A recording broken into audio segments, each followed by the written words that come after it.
मडगाव नव्या मार्केटात अचकीत गाडयेक उजो लागलो। हे घडणुकीत एक मनीस जखमी झाला। गाडी लासून गोबर जालो। उजो लागपाचे कारण समजले ना। लोकांच्या म्हणण्याप्रमाणे घोबायल आपल्या गाडयेंतल्यान वतना अचकीत इंजिनांतल्यान धुंवर येताना दिसलो। धोको जाणून घेवन तांणी रोखडीच गाडी थांबयली। उपरांत गाडयेच्या धन्यान स्वता उजो पालोवपाचो यत्न केलो, पूण उजो नेटान पातळ। हे प्रक्रियेत ताका जखमी जावन उपचारा खातीर हॉस्पिटलांत दाखल करचे पडले। उजो पालोवपी दळ आनी आपतकालीन सेवा घडणुकीच्या वेळार पावली ना अशें थळाव्यांचे म्हणणे।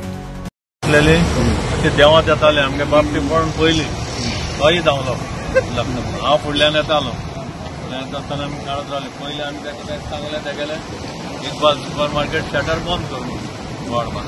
पयलीं तेज्या पयलीं देर भुरगीं भितर कोणी आहा जाल्यार पयलीं चॅक केलें। पयलीं कोण ना भुरगीं। सो मागीर सेकंड स्टेप एकल्याक फोन करपा लायलो फायराक। 1 जावन 25 मिनटान फोन केलो फायराक। हय सारके 35 मिनटान फायर ब्रिगेड पावले। एक बरें दिसलें आमगेलें डेव्हलपमेंट भरपूर जाल्लें आहा। मडगांवच्यान हिंगा 1 किलोमिटर ना। मडगांवसान हिंगा हार्डली 1.25 आसतलें। थंयच्यान फायराची गाडी हिंगा पावपा फायर ब्रिगेडाची 35 मिनटां लागली सारकी। So this is the situation फकत एकूच बरें आमगेलो दाम बाबाचें हें आसा म्हण हिंगा टेंपल। दाम बाबान सगळ्यांक साल्वार केलो, कोणाक कांयच जावपा दिवना।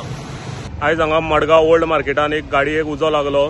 अशें मेळिल्ल्या इन्फॉर्मेशना प्रमाणे दोग जाण एक घोव आनी बायल आपल्या गाडयेन बसलेली, तांकां फुडल्यानच्यान धुंवर येता तो दिसतकीर तेणें फायर एक्सटिंग्विशर घेवन उजो पालोवपाचो प्रयत्न केलो। तरी आसतना तो उजो मातसो मोठो जाला आनी तेच्या हातीर मातशें हें येयला। ताका मायनर इंजरीज जाल्या। आमी हॉस्पिटलान येयल्ले कडेन आमकां इन्फॉर्मेशन मेळ्ळी की ताका मायनर इंजरीज आसा आनी ताका आतां घरा धाडटले। आनी थंय जाग्यार फायर ब्रिगेड वचोन तो उजो बेगींतल्या बेगीन पालयलो, पूण गाडी टोटल लॉस जाल्ली आसा आनी पुलीस फुडले तपास करप चालू आसा।